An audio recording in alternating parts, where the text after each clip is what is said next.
Hello, मेरा नाम है गिरीश सिद्धराम शिंदे और कोऑपरेटिव फ्लेयरिंग के प्रैक्टिकल सेशन में आप सभी का स्वागत है। प्रैक्टिकल की शुरुआत करने के पहले मैं आपको स्ट्रांगली रेकमेंड करूंगा कि किसी भी प्रैक्टिकल को अगर परफॉर्म करना है तो आपको आपके टीचर्स के गाइडेंस के अंडर प्रैक्टिकल को परफॉर्म करना है या फिर किसी एक्सपर्ट पर्सन के गाइडेंस के अंडर ही आप प्रैक्टिकल को परफॉर्म करो। किसी भी प्रैक्टिकल को आप खुद से ट्राई करने की कोशिश मत करो। फ्लेयरिंग ऑपरेशन को परफॉर्म करने से पहले हम समझ लेंगे कि फ्लेयरिंग होता क्या है। दो सेम साइज़ की कॉपर ट्यूब को आपस में जोड़ने के लिए कॉपर ट्यूब को फ्लेयर किया जाता है।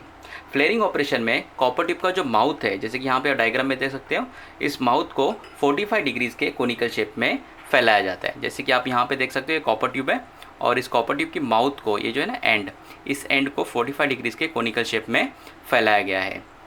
फैलाने के बाद में क्या करते हैं, एक कॉपर ट्यूब में इस टाइप से कुछ फिटिंग्स लगती है। ये कॉपर ट्यूब हो गई। इस कॉपर ट्यूब में ये जो लगा हुआ है इसको फ्लेयर नट कहते हैं। इसे कहते हैं यूनियन कपलिंग। और ये भी दूसरी कॉपर ट्यूब हो गई जिसमें फ्लेयर नट लगा है। तो दो कॉपर ट्यूब को आपस में जोड़ने के लिए इस फ्लेयर नट की मदद से मैं यहाँ पे फ्लेयर नट जो है यूनियन कपलिंग में फ़िक्स कर रहा हूँ यहाँ पे। और फिक्स करने के बाद में एक एंड में एक कॉपर ट्यूब लगी और जो सेकेंड एंड है यहाँ पे फ्लेयर नट की मदद से दूसरी कॉपर ट्यूब को मैं फिट कर रहा हूँ। तो ऐसे दो कॉपर ट्यूब्स को आपस में जोड़ने के लिए फ्लेयरिंग का इस्तेमाल किया जाता है और फिर फ्लेयरिंग का इस्तेमाल करके दो कॉपर ट्यूब को टेम्पररी जॉइंट कर सकते हैं हम।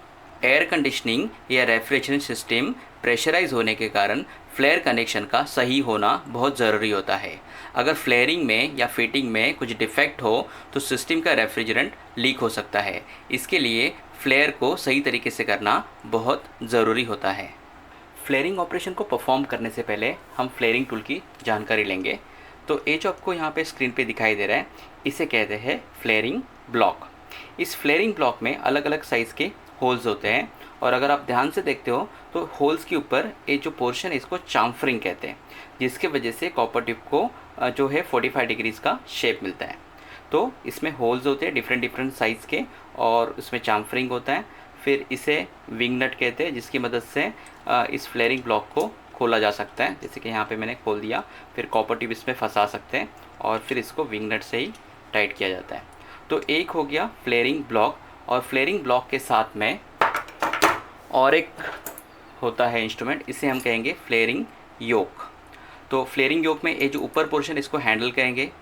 ये जो पोर्शन है थ्रेडेड पोर्शन, इसको हम स्पिंडल भी कह सकते हैं या स्क्रू कह सकते हैं, जिससे कि ये जो है स्क्रू नीचे नीचे आएगा या स्पिंडल नीचे आएगा।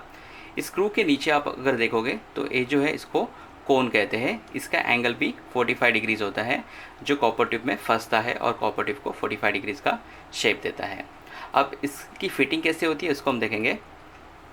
ये जो है फ्लेयरिंग ब्लॉक, इसमें जो चाम्फर वाला पोर्शन है, जहाँ पे चाम्फर होता है, उस पोर्शन को ऊपर रखा जाता है और ये जो योक है इस योक को पहले खोला जाता है, ऐसे हैंडल से इसको खोला जाता है। खोलने के बाद में इसको ऐसे फंसाया जाता है। तो इसमें ना स्लॉट्स होते हैं योक में। अगर आप देखोगे तो यहाँ पे देखो, यहाँ पे मैं दिखा रहा हूँ। ओके, ये जो है ना ये स्लॉट है, यहाँ पे भी स्लॉट है। ये स्लॉट जो है, ये स्लॉट, ये जो बार का ये जो पोर्शन है फ्लेयरिंग ब्लॉक का या फ्लेयरिंग बार भी कहते हैं इसे, ये जो पोर्शन है यहाँ पे ऐसे अटक जाता है और अटकने के बाद में कॉपर ट्यूब को फंसा के फिर इसको राउंड घुमा के फ्लेयरिंग ऑपरेशन किया जाता है। तो फ्लेयरिंग करने के लिए बेसिक ये जो दो टूल्स लगते हैं, फ्लेयरिंग बार या फ्लेयरिंग ब्लॉक और दूसरा जो है इसे कहते हैं फ्लेयरिंग योक। कॉपर ट्यूब को फ्लेयरिंग करने से पहले हमें चेक करना है कि कॉपर ट्यूब के माउथ के ऊपर कोई भी बर नहीं होना चाहिए या बाहर के सरफेस में कोई भी बर नहीं होना चाहिए। तो सबसे पहले कॉपर ट्यूब को हमें रेडी करना होगा और रेडी करने के लिए कॉपर ट्यूब की जो फेस होती है, फेस के ऊपर हम फाइलिंग करके इसके ऊपर की जो बर है उस बर को पहले निकाल देंगे। तो इस तरीके से कॉपर ट्यूब को घस के, इसको देखो मैंने डाउनवर्ड साइड में किया है, नीचे की ओर किया है कॉपर ट्यूब के मुँह को, ताकि इसका जो बर है वो बर नीचे गिर जाए। तो ऐसे फाइलिंग करके पहले कॉपर ट्यूब का जो बर है उस बर को पूरी तरीके से निकाला जाता है। फेस को एकदम स्ट्रेट होना ज़रूरी है। तो फाइलिंग करके स्मूथ फाइल आप यूज़ कर सकते हो। उसके लिए स्मूथ फाइल यूज़ करके कॉपर ट्यूब के फेस को यहाँ पे मैं क्लीन कर रहा हूँ। और क्लीन होने के बाद में दूसरा जो ऑपरेशन होता है इसको रीमर कहते हैं। तो मैं इसमें रिमिंग करके इसके अंदर अगर कोई बर है तो उस बर को पूरी तरीके से निकाल दूँगा। और पूरी तरीके से क्लीन जो कॉपर ट्यूब है इसी को हम फ्लेयरिंग करने के लिए इस्तेमाल करेंगे। अगर हम ऐसा नहीं करते हैं तो फ्लेयरिंग में डिफेक्ट आ सकता है, जिससे कि ये जो फ्लेयर कॉपर ट्यूब लगेगी आगे जाके तो वहाँ पे रेफ्रिजरेंट लीक हो सकता है। अभी आप स्क्रीन पे देख सकते हो, फ्लेयरिंग करने से पहले मैंने कॉपर ट्यूब को अच्छी तरीके से क्लीन कर लिया है, फाइल कर लिया है या फिर रिमर से इसका डिबरिंग कर लिया है, तो कॉपर ट्यूब पूरी तरीके से साफ़ हो गई है। अब ये फ्लेयरिंग करने के लिए रेडी है। लेकिन फ्लेयरिंग करने से पहले सबसे पहले आपको ध्यान में रखना है, जब भी कॉपर ट्यूब को क्लीन कर लेंगे, फाइलिंग कर लेंगे, तो उसके बाद में सबसे पहले जिस साइज़ की भी कॉपर ट्यूब है, जैसे कि यहाँ पे जो कॉपर ट्यूब है एक 1/4 इंच डायमीटर की है, तो ऐसे फ्लेयर नट मिलते हैं, ये भी 1/4 इंच का है। इस फ्लेयर नट को पहले यहाँ पे इंसर्ट कर ले। अगर आपने पहले फ्लेयरिंग कर दिया, फॉर एग्ज़ाम्पल यहाँ पे मेरे पास एक ऑलरेडी फ्लेयर किया हुआ कॉपर ट्यूब है, तो ऑलरेडी अगर आपने फ्लेयर कर लिया है तो इसमें फ्लेयर नट नहीं बैठेगा। अब तो ये छोटी कॉपर ट्यूब है, लेकिन आप जब प्रैक्टिकली वहाँ पे काम करोगे तो कॉपर ट्यूब काफ़ी लंबी होती है, तो कॉपर ट्यूब का पूरा रोल होता है, तो आप दूसरे एंड से फ्लेयर नट को इंसर्ट नहीं कर सकते, आपको यहीं से इंसर्ट करना है। और आपने अगर एक बार फ्लेयर कर दिया तो आप फ्लेयर नट को यहाँ पे इंसर्ट नहीं कर सकते, तो आपको क्या करना होगा, इस फ्लेयरिंग को काटना पड़ेगा और काट के फिर से इसमें नट लगाना पड़ेगा। तो बेटर है कि पहले आप फ्लेयरिंग का ट्यूब जब आप क्लीन कर लोगे तो क्लीन करने के बाद में सबसे पहले इसके अंदर ऐसे फ्लेयर नट को इंसर्ट कर लो और बाद में हम फ्लेयरिंग ऑपरेशन को परफॉर्म कर सकते हैं। अब फ्लेयरिंग करने के लिए हमें क्या करना होगा, सबसे पहले फ्लेयरिंग बार को लेना होगा। ये जो है फ्लेयरिंग बार है, और इस फ्लेयरिंग बार में जो होल्स है उस होल्स में ये जो है ना चाम्फर है, इस चाम्फर वाली बाजू को ऊपर करना है। और ऊपर करने के बाद में ये जो है इसे विंग नट कहते हैं, इस विंग नट को ऐसे खोल के फ्लेयरिंग ब्लॉक को खोल देना है। खोलने के बाद में जिस कॉपर ट्यूब को हमें फ्लेयर करना है उस कॉपर ट्यूब की साइज़ देखनी है। अब ये कॉपर ट्यूब क्वार्टर की है और ये जो होल है ये क्वार्टर का होल है, तो क्वार्टर के होल में मैंने यहाँ पे कॉपर ट्यूब को इंसर्ट कर लिया। ऐसे इंसर्ट करने के बाद में इस विंग नट को खोल के ऐसे खोल दिया और यहाँ पे आके इसको अच्छी तरीके से हैंड टाइट करना है। कई बार लोग इसको टाइट करने के लिए फाइल या अदर टूल्स का इस्तेमाल करते हैं, जिससे कि ये जो टूल है डैमेज हो सकता है, तो हमें मैक्सिमम जो भी टाइट करना है इसको हैंड टाइट करना है, हाथ से टाइट करना है। ओके, तो इस तरीके से कॉपर ट्यूब को फंसाया जाता है फ्लेयरिंग टूल में। एक बार कॉपर ट्यूब को फ्लेयरिंग ब्लॉक में फंसाने के बाद में हमें एक सवाल आता है कि ये जो कॉपर ट्यूब है इस कॉपर ट्यूब को फ्लेयरिंग ब्लॉक के ऊपर कितना रखना है। तो अब हम फार्मूला से देखेंगे कि ये जो कॉपर ट्यूब है इस कॉपर ट्यूब को फ्लेयरिंग ब्लॉक के सरफेस के ऊपर कितना ऊपर रखना है। अभी आप डायग्राम में देख सकते हैं, ये जो पोर्शन है इसको हम फ्लेयरिंग ब्लॉक कहेंगे और ये कॉपर ट्यूब है। तो फ्लेयरिंग ब्लॉक में जैसे मैंने कहा ये चाम्फर पोर्शन होता है, देखो यहाँ पे दिख रहा है आपको, ये चाम्फर पोर्शन है। ओके, ये जो चाम्फर पोर्शन है इसकी हाइट ली जाती है और ये जो हाइट है इस हाइट जो भी होगी इसका 1/3 पोर्शन जो है इतनी कॉपर ट्यूब ऊपर होनी चाहिए। फॉर एग्जांपल ये फ्लेयरिंग टूल है। ओके, अब ये जो फ्लेयरिंग ब्लॉक है इसमें आपको चाम्फर क्लियरली नज़र आ रहा है। अब ये जो चाम्फर पोर्शन है इसकी हाइट को गिना जाता है। ये जो चाम्फर पोर्शन है फॉर एग्जांपल समझो यहाँ पे 3 mm का है, इसकी हाइट अगर देखेंगे तो हाइट समझो यहाँ से लेके यहाँ तक, यहाँ पे मैंने h लिखा है, तो ये जो डिस्टेंस है समझो 3 mm है। अगर ये 3 mm है या 3 मिलीमीटर है तो कॉपर ट्यूब को 1/3 मतलब 1 मिलीमीटर ऊपर रखना है। तो इस तरीके से एक रूल होता है, एक फार्मूला होता है जिसके हिसाब से हम कॉपर ट्यूब को कितना ऊपर रखते हैं इसको कैलकुलेट करके देख सकते हैं। तो मैं आपको यहाँ पे दिखा दूँ फ्लेयरिंग ब्लॉक को खोल के ये चाम्फर पोर्शन कैसे होता है। तो ये देखो ये चाम्फर पोर्शन, यहाँ पे चाम्फर पोर्शन है और आप हाइट को कैसे गिनना है, तो हाइट को ऐसे इस टाइप से हाइट को गिना जा सकता है। अब जब हम काम करते तो ये सारी चीज़ें नहीं करते, लेकिन अभी ये प्रैक्टिकल है तो मैं आपको एक फार्मूला बता रहा हूँ कि किस तरीके से इस हाइट को गिना जाता है। ड्राइंग में ऑलरेडी यहाँ पे शो किया है। इसकी जो डेप्थ है, हाइट मतलब या डेप्थ भी कह सकते हैं, ये जो चाम्फर इसकी डेप्थ, तो टूल्स में यहाँ से लेके यहाँ तक इसको हम डेप्थ कहेंगे। इस डेप्थ को गिना जाता है और एज्यूम करो ये डेप्थ जो है वो है 3 मिलीमीटर। तो अगर हाइट यहाँ पे मैंने लिखा हुआ है 3 मिलीमीटर और 1/3 कॉपर ट्यूब को कितना रखना है ऊपर, 1/3 ड्राइंग में दिया है, तो 1/3 इंटू हाइट, तो हाइट 3 mm है, ये 3 चला जाएगा तो हमारा आंसर आएगा 1 mm। मतलब कॉपर ट्यूब जो है ये जो फ्लेयरिंग ब्लॉक है इसके सरफेस के ऊपर 1 मिलीमीटर इतनी डिस्टेंस में होनी चाहिए। नीचे भी सेम मैंने कैलकुलेशन दिया है, height of copper tube above flaring block is 1/3h।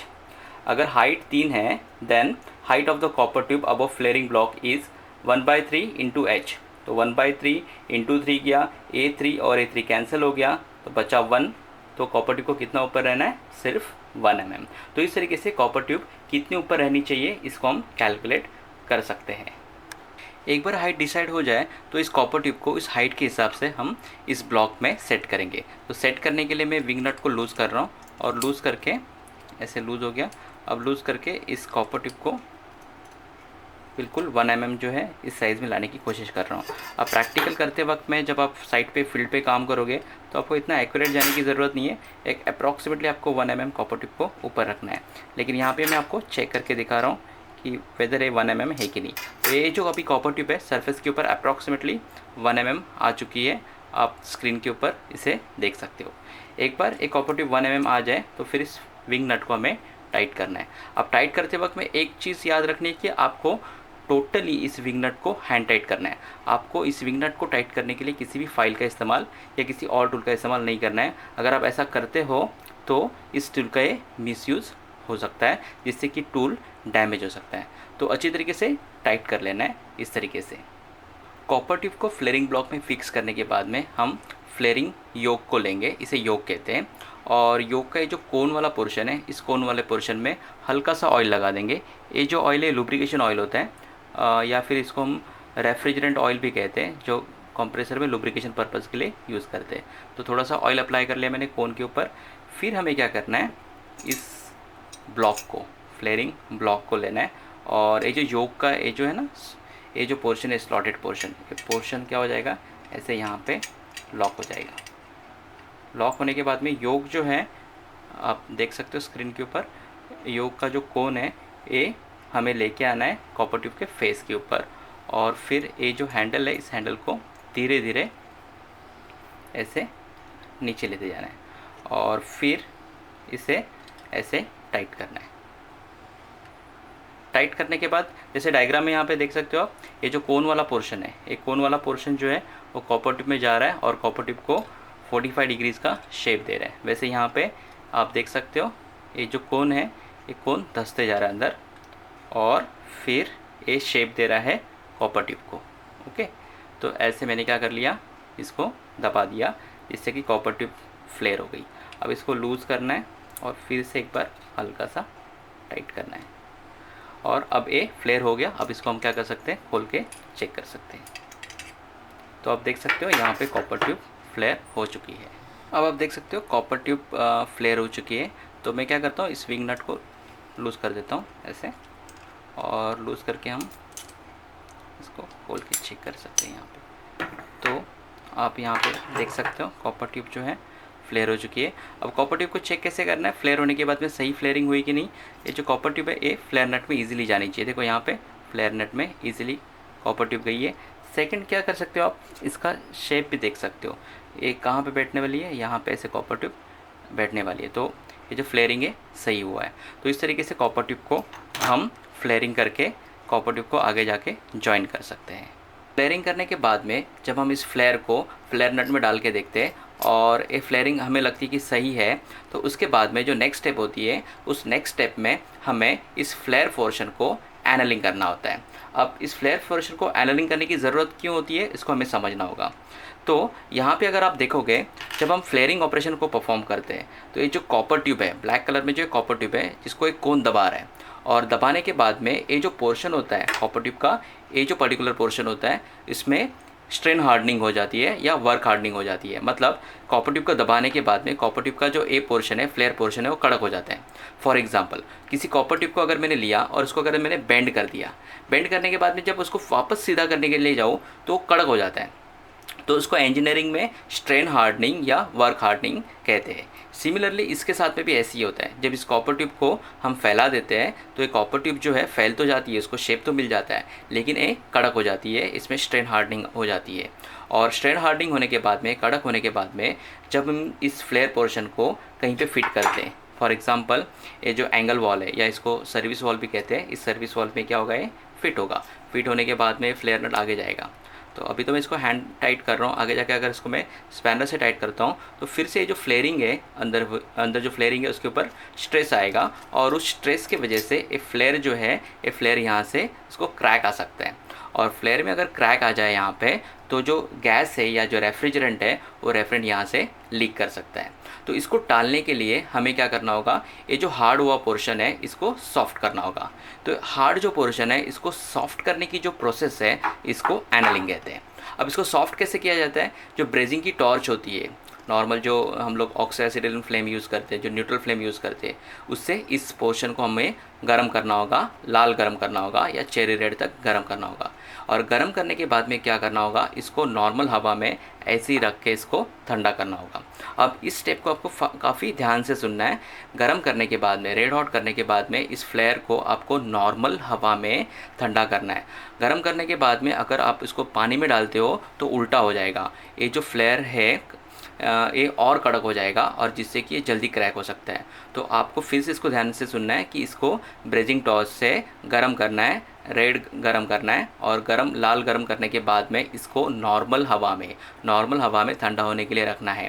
Normal हवा में जब आप इसको धीरे धीरे ठंडा करते हो तभी जाके ये जो है ये सॉफ्ट हो जाएगा। और सॉफ्ट होने के बाद में इसको हम कहीं पे भी कनेक्शन में फिट करते हैं और टाइट करते हैं तो उसके क्रैक होने की पॉसिबिलिटी बहुत कम हो जाती है और इसी प्रोसेस को एनलिंग कहा जाता है।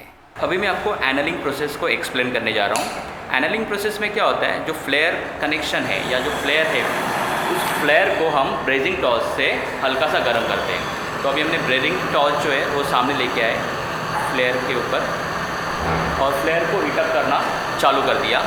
फ्लेयर को हीटअप करने के बाद में देखो फ्लेयर जो है धीरे धीरे रेड होते जा रहा है। तो इस टाइप से इसको रेड करना है और रेड करने के बाद में इसको छोड़ देना है। तो रेड करने के बाद में इसको नॉर्मल हवा में, नॉर्मल रूम टेम्परेचर में धीरे धीरे ठंडा होने देना है। जब ये फ्लेयर धीरे धीरे ठंडा होगा तो ये धीरे धीरे सॉफ्ट हो जाएगा और फिर जहाँ पे भी इसको फिट किया जाएगा वहाँ पे फ्लेयर क्रैक नहीं होगा। तो इस तरीके से फ्लेयर को ब्रेजिंग टॉर्च से पहला रेड हॉट किया जाता है और रेड हॉट करने के बाद में धीरे धीरे रूम टेम्परेचर में इसको ठंडा करने की जो प्रोसेस है उस प्रोसेस को एनलिंग कहते हैं। अभी हम देखेंगे फ्लेयर कनेक्शन को कैसे जोड़ा जाता है। तो फ्लेयर कनेक्शन को जोड़ने के लिए ऐसे इस प्रकार से ये जो है इसको यूनियन कपलिंग कहते हैं। यूनियन कपलिंग को लिया जाता है। फिर ये जो कॉपर ट्यूब है, कॉपर ट्यूब में फ्लेयर नट लगा हुआ है तो फ्लेयर कनेक्शन को ऐसे यूनियन कपलिंग में फिट करके ऊपर से नट को टाइट किया जा सकता है। और ऐसे ये जो दोनों कॉपर ट्यूब्स है, ये दोनों कॉपर ट्यूब को हम कनेक्ट कर सकते हैं। तो ये तो मैंने टेम्परेरी आपको ऐसे ही कनेक्ट करके यहाँ पे मैं दिखा रहा हूँ। अब इसको एक्चुअल कनेक्ट करने के लिए जो थ्रेडिंग होती है, इस थ्रेडिंग के ऊपर हमें टेफ्लॉन टेप लगानी पड़ती है। तो अब मैं इसको खोल देता हूँ, आपको बताता हूँ कि टेफ्लॉन टेप किस तरीके से लगाई जाती है। तो पहले तो बता दूँ कि टेफ्लॉन टेप होती क्या है। तो ये जो है, ये वाइट कलर की जो टेप है, ये टेफ्लॉन टेप होती है। टेफ्लॉन टेप इसके लिए लगाते हैं कि ये जो थ्रेडिंग है इसमें से लीकेज हो सकता है और उस लीकेज को प्रिवेंट करने के लिए टेफ्लॉन टेप को लपेटा जाता है इस थ्रेडिंग के ऊपर। अभी जो थ्रेडिंग है, ये थ्रेडिंग ऐसी क्लॉकवाइज है ऐसे, या इसको हम राइट हैंड थ्रेडिंग कहते हैं। तो टेफ्लॉन टेप लगाते वक्त भी आपको ध्यान देना है कि आपको जब थ्रेडिंग जिस डायरेक्शन में होती है उसी डायरेक्शन में टेफ्लॉन टेप को आपको लगाना होता है। तो अब मैं क्या कर रहा हूँ, देखो ऐसे यहाँ पे जो टेफ्लॉन टेप है इसको थ्रेडिंग के ऊपर पकड़ लिया और इसको क्लॉकवाइज डायरेक्शन में घुमा रहा हूँ। मतलब जिस डायरेक्शन में आपकी थ्रेडिंग है उसी डायरेक्शन में इसको ऐसे लगवाना है। अगर आपने इसको उल्टा लगा दिया तो ये जो हम टाइट करेंगे फ्लेयर नट, तब ये टेप निकल सकती है। ये ना निकले इसके लिए इसको ऐसे लगाना है। फिर सेकंड साइड में भी ये भी है क्लॉकवाइज, राइट हैंड थ्रेड है तो यहाँ पे भी हम टेप लगा देंगे। ऐसे पकड़ के यहाँ पे तो टेप को लपेटना होगा। तो क्लॉकवाइज ऐसे या राइट हैंड आपको टेफ्लॉन टेप लगा के फिर इसमें आपको फ्लेयर नट को फिट करना होता है। तो ये रेडी हो गया अभी यूनियन कपलिंग, और इसके ऊपर हम फ्लेयर नट आगे फिक्स कर सकते हैं। टेफ्लॉन टेप लगाने के बाद में कपलिंग के ऊपर हमें फ्लेयर नट को ऐसे यहाँ पे पहले हैंड टाइट करना है। तो पहले ऐसे एडजस्ट करके इसको मैनेज करना पड़ेगा और फिर इसको ऐसे गोल गोल घुमा के हैंड टाइट करा के लेना है। ओके, तो इसको मैंने हैंड टाइट करके फिट कर दिया। फिर सेकेंड साइड का जो है फ्लेयर कनेक्शन, इसको ऐसे रखा और रखने के बाद में इस नट को हैंड टाइट करा के लिया। तो पहले तो थोड़ा सा एडजस्ट करके अलाइन करना होता है। अलाइन करने के बाद में इसको थ्रेडिंग मैच होनी चाहिए और थ्रेडिंग मैच होने के बाद में अब इसको ऐसे टाइट कर सकते हैं। तो पहले तो हैंड टाइट करना है उसको। ओके, एक बार हैंड टाइट हो गया तो अगर आपका फ्लेयरिंग सही है, सब सही है, तो हैंड टाइट में ही आपका जो फ्लेयर नट है वो मैक्सिमम टाइट हो जाएगा। हैंड टाइट होने के बाद में फाइनल जो हमें टाइट करना है, फाइनल टाइट करने के लिए हमें स्पैनर की हेल्प लेनी होगी। तो कभी भी जब इस टाइप के ये जो होते हैं ना, नट्स होते हैं या यूनियन कपलिंग होती है, उसको टाइट करने के लिए ऐसे स्पैनर का इस्तेमाल कभी भी नहीं करना है। ये जो स्पैनर है, इस स्पैनर को हम स्क्रू स्पैनर कहते हैं या एडजस्टेबल स्पैनर कहते हैं। जब हम एडजस्टेबल स्पैनर को यूज़ करते हैं तो क्या होता है, एडजस्टेबल स्पैनर की कोई साइज़ नहीं होती पर्टिकुलर। तो जब हम इसको ऐसे करते हैं यहाँ पे, तो क्या हो जाएगा, ये कभी कभी स्लिप हो जाता है। स्लिप होने के बाद में ये जो इसकी एजेस है ना, ये राउंड हो जाती है, और बाद में कोई भी पाना अगर इसके ऊपर आप लगाओगे, कोई स्पैनर इसके ऊपर लगाने जाओगे, तो ये काम नहीं करेगा, क्योंकि ये जो मेटल होता है, ये मेटल हार्ड होता है, और ये जो ब्रास है सॉफ्ट मेटल है। ब्रास सॉफ्ट होने के कारण में जब आप घड़ी घड़ी एडजस्टेबल स्पैनर को यूज़ करोगे, तो एडजस्टेबल स्पैनर्स की इसकी एजेस जो है वो एजेस ख़राब हो जाती है, और बाद में इसको हमें खोलना मुश्किल हो जाता है। तो ऑलवेज़ जब भी ब्रास की फिटिंग्स होती है, तो ब्रास की फिटिंग्स को खोलने के लिए या टाइट करने के लिए हमें ऐसे स्पैनर का इस्तेमाल करना होता है। इस स्पैनर को हम फिक्स स्पैनर कहते हैं। अब इस फ्लेयर नट को टाइट करने के लिए मैंने एक जो स्पैनर है उसको यूनियन कपलिंग पे लगा दिया, ये फिक्स स्पैनर है, और दूसरा फिक्स स्पैनर मैंने फ्लेयर नट पे लगा दिया, और ऐसे अब मैं इसको टाइट करके फ्लेयर नट को फिक्स कर रहा हूँ। तो इस तरीके से फ्लेयर नट को फिक्स स्पैनर यूज़ करके टाइट किया जाता है। अपोजिट साइड में भी टाइट कर देंगे, तो यहाँ पे भी ऐसे इसको टाइट किया जाता है। तो फाइनल टाइटनिंग जो है वो फिक्स स्पैनर से की जाती है, बाकी हैंड टाइट से ही टाइट हो जाता है। और एक चीज़ याद रखनी है कि हमें बिल्कुल भी ये जो एडजस्टेबल स्पैनर है, एडजस्टेबल स्पैनर इस टाइप की फिटिंग के लिए यूज़ नहीं करना होता है। अब मैं आपको करेक्ट फ्लेयरिंग और डिफेक्टिव फ्लेयरिंग में डिफरेंस बताऊंगा। जो तो करेक्ट फ्लेयरिंग होती है वो फ्लेयर नट में परफेक्टली यहाँ पे ऐसे बैठती है, और इसको आप बाहर निकाल के भी देख सकते हो। तो करेक्ट फ्लेयरिंग कुछ इस तरीके से दिखाई देती है। तो इस फ्लेयर जॉइंट को हम, या इस फ्लेयरिंग को हम करेक्ट फ्लेयरिंग कह सकते हैं। करेक्ट फ्लेयरिंग बताने के बाद में ये जो मैं आपको फ्लेयरिंग डिफेक्ट दिखाने जा रहा हूँ, यहाँ पे इस डिफेक्ट को कहते हैं फ्लेयर टू लार्ज।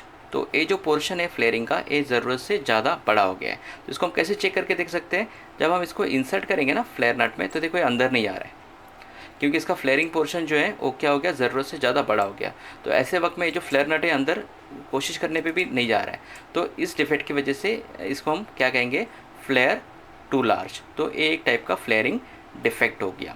ये कब होता है फ्लेयरिंग डिफेक्ट, जब हम इसको, जो कॉपर ट्यूब होती है, उसको फ्लेयरिंग ब्लॉक के सरफेस के ऊपर थोड़ा सा ज़्यादा रखते हैं। जैसे कि हमारे इस एग्जांपल में हमने सिर्फ 1 mm ऊपर रखा था, लेकिन अगर हम 2 या 3 mm फ्लेयर कॉपर ट्यूब को ऊपर रखते हैं, तो इस टाइप से फ्लेयर टू लार्ज का डिफेक्ट क्रिएट हो सकता है, जिससे कि आपका फ्लेयरिंग सही तरीके से नहीं बैठेगा। फ्लेयरिंग में जो नेक्स्ट डिफेक्ट है ये है फ्लेयर टू स्मॉल। तो आप देख सकते हो ये जो पोर्शन है, ये पोर्शन काफ़ी छोटा है। यहाँ पे फ्लेयरिंग किया हुआ पोर्शन काफ़ी छोटा है, तो इसको हम बोलेंगे फ्लेयर टू स्मॉल। ऐसा कब होता है, फ्लेयरिंग ब्लॉक के ऊपर मैंने कहा कि 1 mm इतना कॉपर ट्यूब होना चाहिए, लेकिन 1 mm से भी कम पोर्शन अगर ऊपर रहेगा तो फ्लेयरिंग जो होती है काफ़ी कम पोर्शन में होती है, और इस टाइप से फ्लेयरिंग बन के बाहर निकलती है। तो इसको हम कहेंगे फ्लेयरिंग टू स्मॉल। तो अब ये कैसे, इसका प्रॉब्लम कैसे आ सकता है, जैसे कि ये समझो अभी एंगल वॉल है, इस एंगल वॉल में अगर मैं इसको लगा दूँ तो यहाँ से गैस क्या होगा, जल्दी निकल के आएगा, क्योंकि ये जो फ्लेयर पोर्शन है ये प्रॉपरली इसको कवर अप नहीं कर रहा है, इस एंगल वॉल के इस पोर्शन को कवर अप नहीं कर रहा है, जिसके वजह से लीकेज होने की पॉसिबिलिटी ज़्यादा होगी। या फिर आप इसको ऐसे फ्लेयर नट में इंसर्ट करके भी देखते हो, तो ये प्रॉपरली बैठ नहीं रहा है, यहाँ पे साइड में गैप आ सकता है, जिससे कि लीकेज हो सकता है। तो इस टाइप की जो डिफेक्ट होते हैं इसको बोलते हैं फ्लेयर टू स्मॉल। तो ये बहुत छोटा फ्लेयर हो गया। ये जो डिफेक्ट है इसे हम कहते हैं फ्लेयर अनइवन।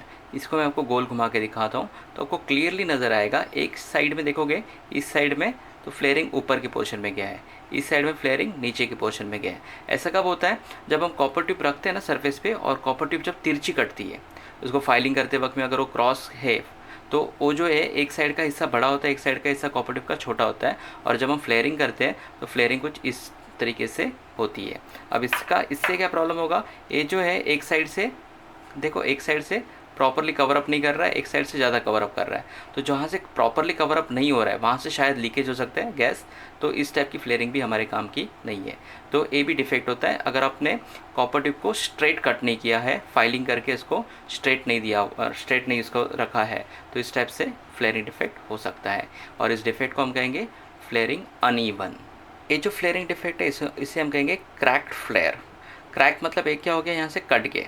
तो ऐसा कब होता है? जब हम कोन में ऑयल नहीं लगाते या फिर कोन के ऊपर एक्सेसिव प्रेशर देते हैं, ज़्यादा प्रेशर देते हैं। तो ज़्यादा प्रेशर की वजह से यहाँ से जो फ्लेयर है, ये फ्लेयर फट जाता है। और फटने से क्या प्रॉब्लम हो सकता है? जब इसको हम ऐसे लगाएंगे, एंगल वॉल में लगाएंगे, तो ये जो क्रैक पोर्शन है वहाँ से गैस लीक हो जाएगी। तो इस टाइप के डिफेक्ट को हम कहेंगे क्रैक्ड फ्लेयर। और ये जो फाइनल डिफेक्ट है, इसको हम कहेंगे बर्स ऑन अ एज। ये जो कॉपर ट्यूब के एज के अगर आप देखते हो तो यहाँ पे ये जो सरफेस है स्मूथ नहीं है, इसके ऊपर बर है।